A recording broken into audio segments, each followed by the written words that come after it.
Revere, and welcome to our show, the Revere Veterans and Community Show. Today we're going to be talking about summer problems that the young and the old have. And to do that will be our nurse, Carol Donovan, who's been a nurse for 30 years. She's also the public health nurse for the city of Revere, where she has been for 10 years. So, Carol, thank you for taking the time to come on the Revere TV show. Very welcome, nurse. Now, before we start, tell us a little about how you first got into nursing, and then we'll go on with the program. When I was in high school, I wanted to take care of people and be a nurse, and my focus then in high school was on animals. I wanted to be a vet.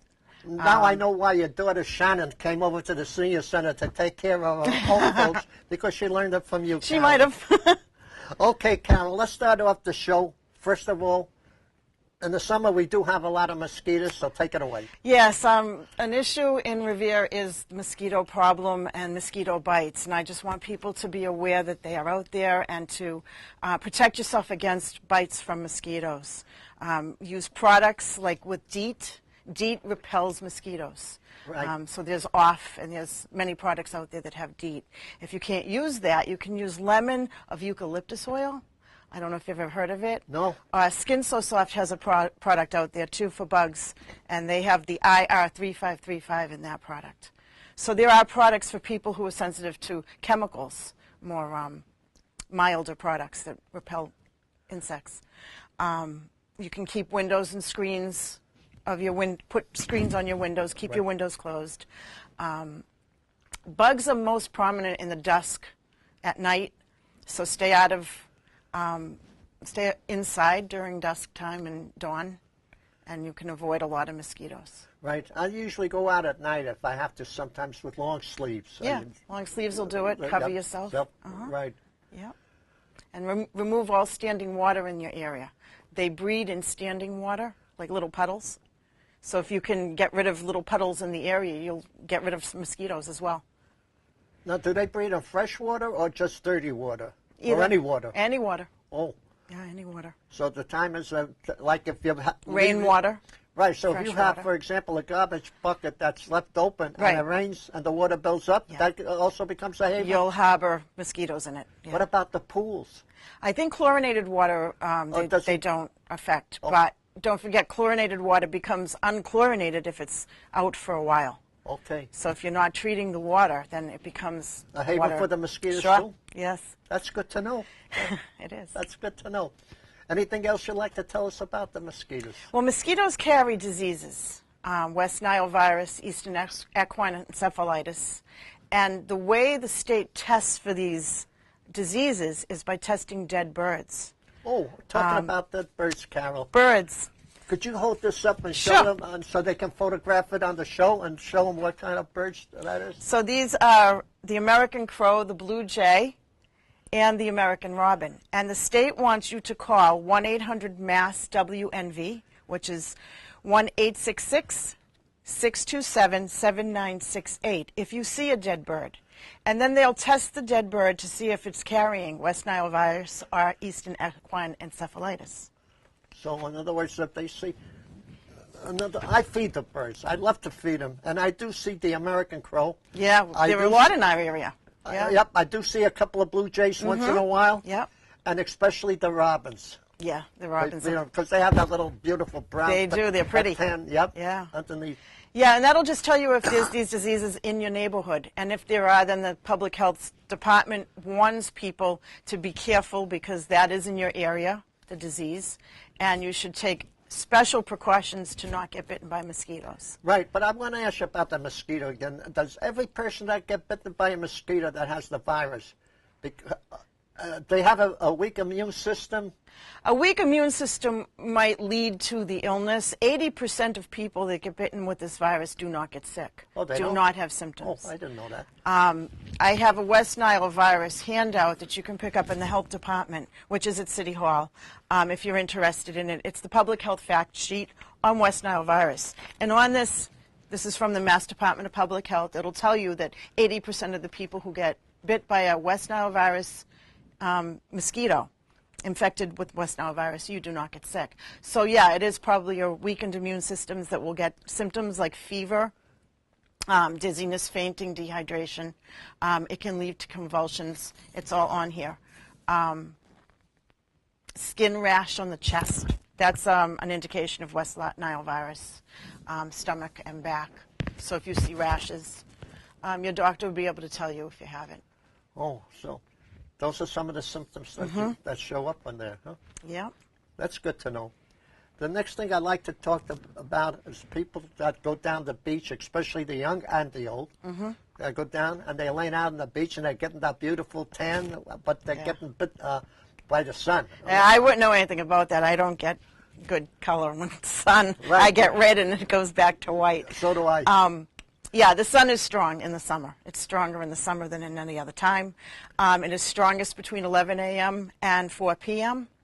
That's when you can get the worst burns, so you want to stay out of the sun. The funny part about that, Morris, is you're staying out of the sun from 11 to 4 to get away from the sun, and you're staying you're staying inside from 6 to 8 because of the mosquitoes. So you're never going outside, unless you protect yourself. So if you are going to protect yourself, you put on your sunscreen first, and then your insect repellent last. Okay? Because the insect repellent won't work under the sunscreen. And the sunscreen is fine under the insect repellent. Right. I was going to ask you something about the numbers. Now, I know nothing about, like, they have certain numbers for insect repellent. What do they really mean? For insect repellent? For sunburn. For sunburn, excuse yeah, me. for sunburn. I think it's indicated that the larger the number, like the 70s and 50s, are a stronger, better protection. Oh. I don't really look at that. I just keep reapplying it if I'm wet, or, I mean, some of them say don't reapply if wet. I do. I think the best thing if you want to go down the beach is that come down with an umbrella, put it down on the sand, and lay underneath it. I kind of go like an astronaut. I cover myself from head to toe, and I don't look forward to the sunburns. So, large hat will work. Right. Yep. Clothing, long pants, so you look like me, right? All covered up. I'll never look like you. Anytime you're in the sun, you hydrate yourself. Right. Drink water. Drink lots of water all summer long. Dehydration is my next topic. Go right ahead. And it's a summer topic because you lose a lot of water from your body in the summer. You can become dehydrated and not even know it. Your first sign of dehydration is thirst. So when you're thirsty, you're already dehydrated. Oh. So to prevent dehydration, you have to drink fluids before you are thirsty. Right. Now, you say drink fluids, but are there some fluids that you should not sort of kind of drink if you're dehydrated? Well, of course, alcohol and the sun isn't a good mix. The sun accentuates the effect of the alcohol, and causes increased dehydration. So if you're in the sun, I wouldn't drink alcoholic products. Right. Now, when I sweat sometimes, I got a big bottle in the refrigerator that I make prior called iced coffee.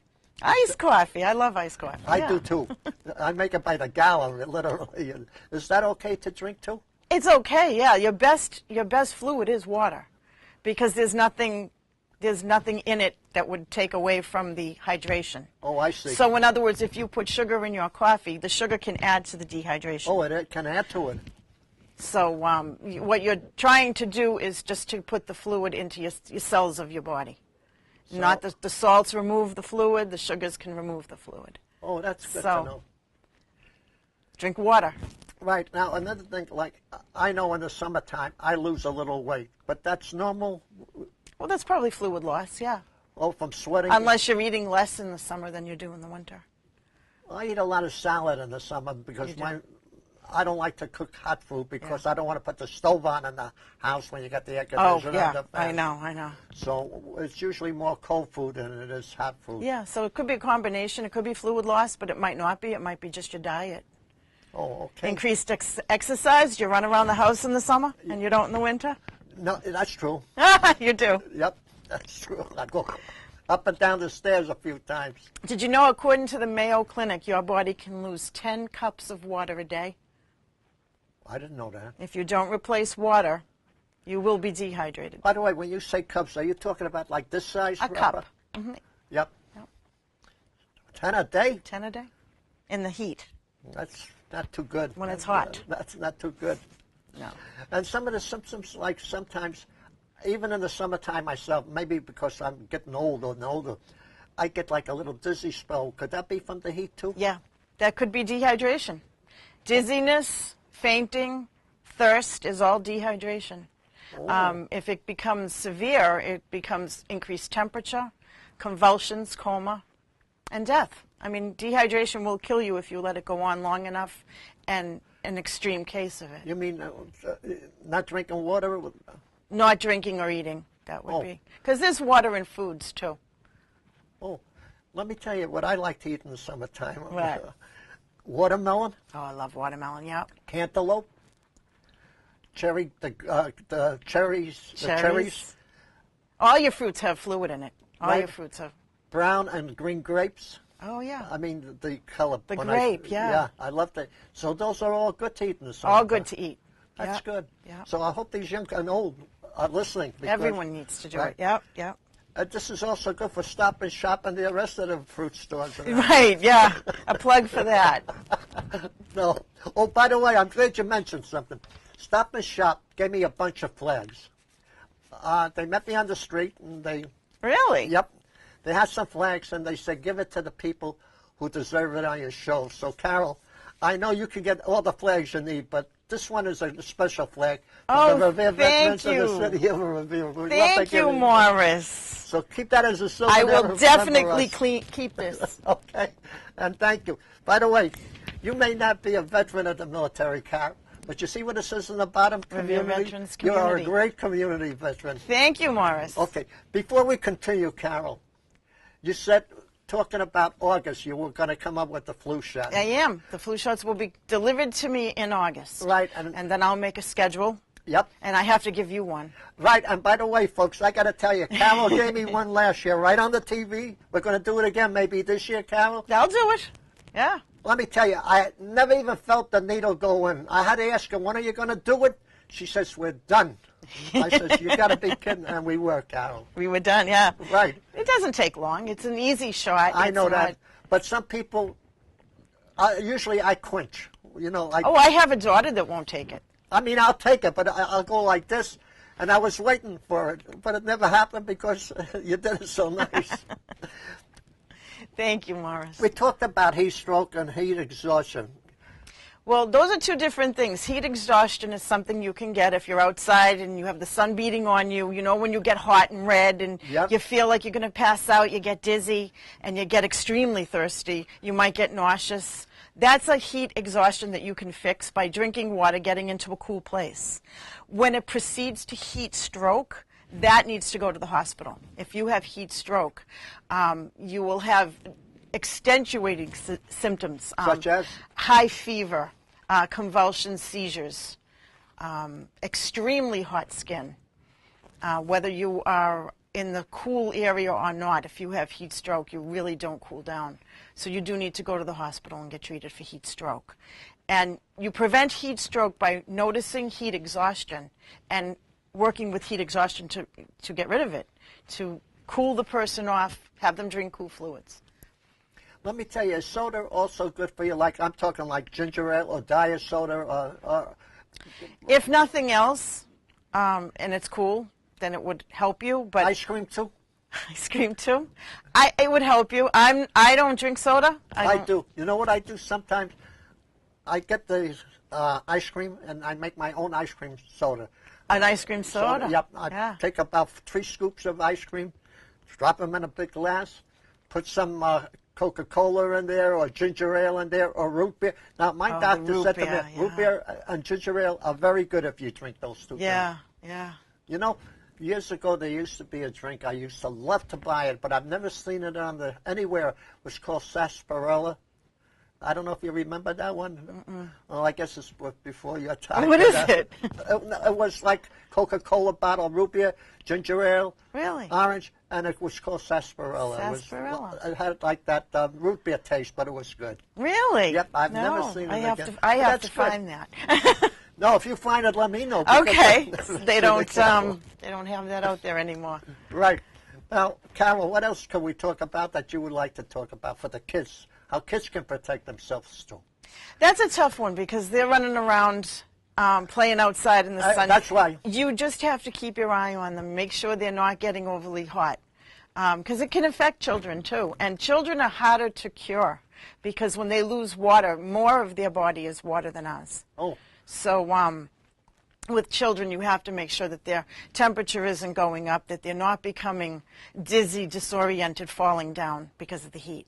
I'll give you a good example. I was down walking at Revere Beach. I think it was Saturday. And there was a kid that was standing on the grass near Revere, going around circles. And when he stopped, he went boom, right over there.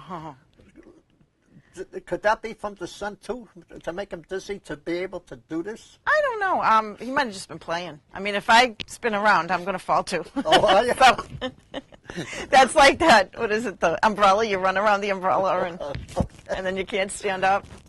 I don't know. But children can become disoriented. They won't be able to tell you their name, what day it is. That's a sign of heat. Is there any age limit that they're really dangerous, or it doesn't make any difference when they're young? No, infants are dangerous because they're more fluid. If you lose fluid from an infant, they don't have a whole lot to lose, so you have to make sure your infant doesn't overheat. Children are the same, elderly. Right. You know, something that I was going to ask you. I'm a senior. And, you know, seniors, they say to stay out of the heat. But a lot of them don't have air conditioners in their houses, you know. Is it because it gets so hot, sometimes like 80, 90 degrees, that the blood, and they have that low immune system, that can kill them? Sure, dehydration will kill you. Oh, it's because of dehydration. Yeah, it's because of dehydration. And it's funny because a lot of older people do not like to drink water. So it's a problem if you don't drink water and you are in a hot spot, sweating and becoming dehydrated. It becomes a problem. There are many hospitalizations out of Revere of people that are dehydrated. You know what I drink sometimes in the morning? Milk. With ice cubes in a glass. I put the milk in with the ice cubes, and then I fill it up because I cold milk. Because I have the big glasses, so the milk only takes up a half, and the other half I fill with water out of the fridge, and I drink the whole thing. So usually I drink about 2 big glasses, which is equivalent to 4 cups. Wow! So that's right in the morning before I even come here. So you get a lot of liquid. Right. And you never feel dizzy, and you never feel hot. Well, I don't feel dizzy, but a lot of people think I do.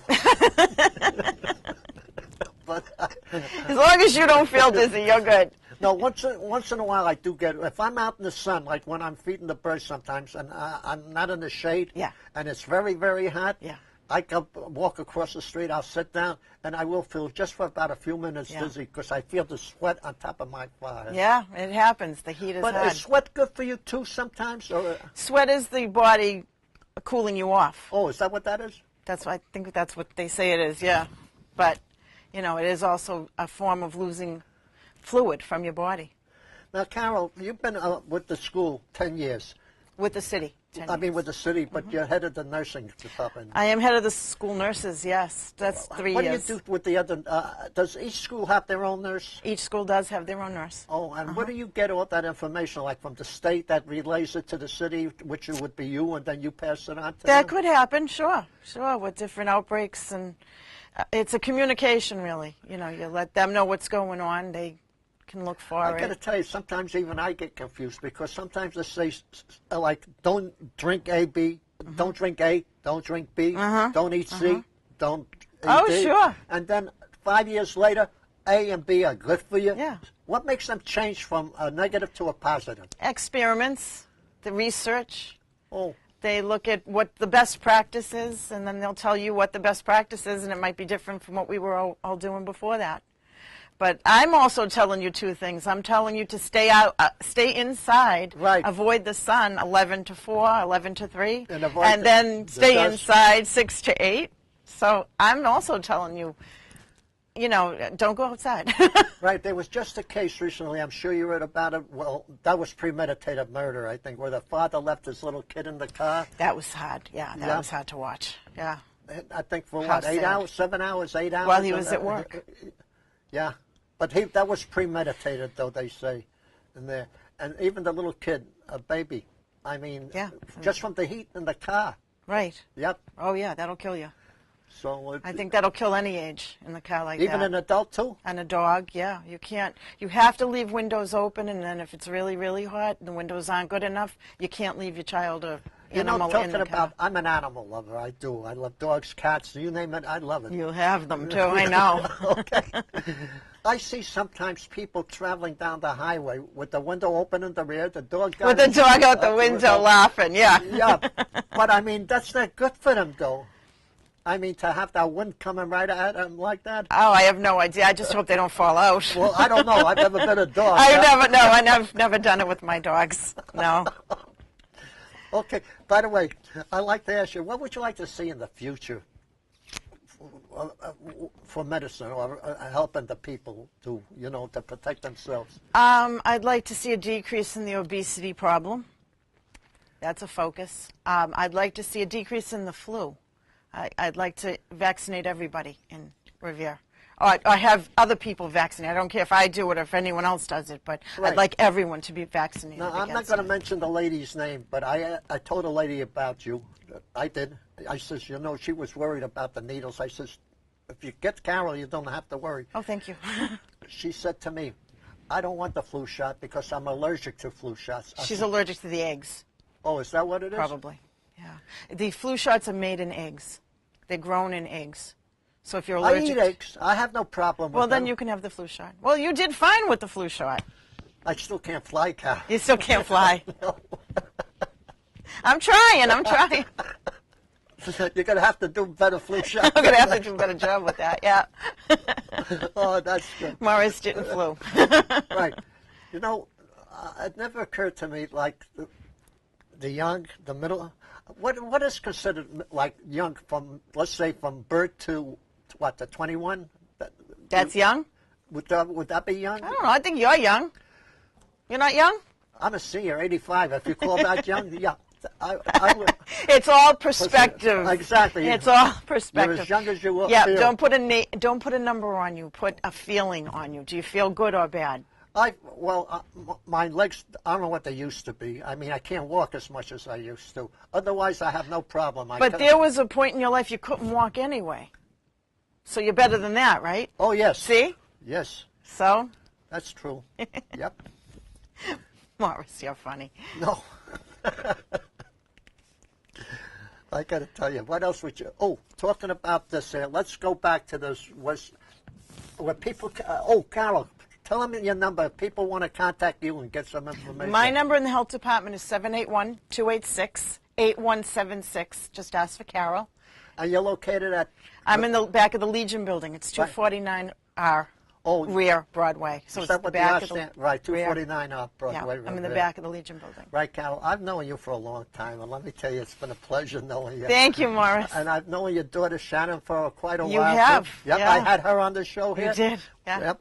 So that's fantastic. So what else would you like to talk about before we cut? We still got about 4.5 minutes left, Carol. Talk about anything you want for a while. Well, if you need your blood pressure done, you can call me in the health department. Right. 781-286-8176, and I can take your blood pressure if you need a flu shot or a pneumococcal vaccine. What is that? Pneumococcal is for pneumococcal pneumonia, and pneumococcal is one bug. But it's different. There are 23 bugs covered, but it's all the pneumococcal strains. Oh. And it's like influenza. It's a different kind of thing. Like influenza has the different strains. Right. Pneumococcal also does. You can get pneumonia. You can have many bugs in pneumonia. What are some of the symptoms of pneumonia? Because I know we have a lot of people in my senior center. With pneumonia? Well, they've got pneumonia. Yeah, you don't feel good. Usually you have a cough. And it could be a bad cough. It can be a very little cough. And you usually have a fever. And then the doctor has to do a chest x-ray to see if there's fluid in your lung, and that would show pneumonia. Oh.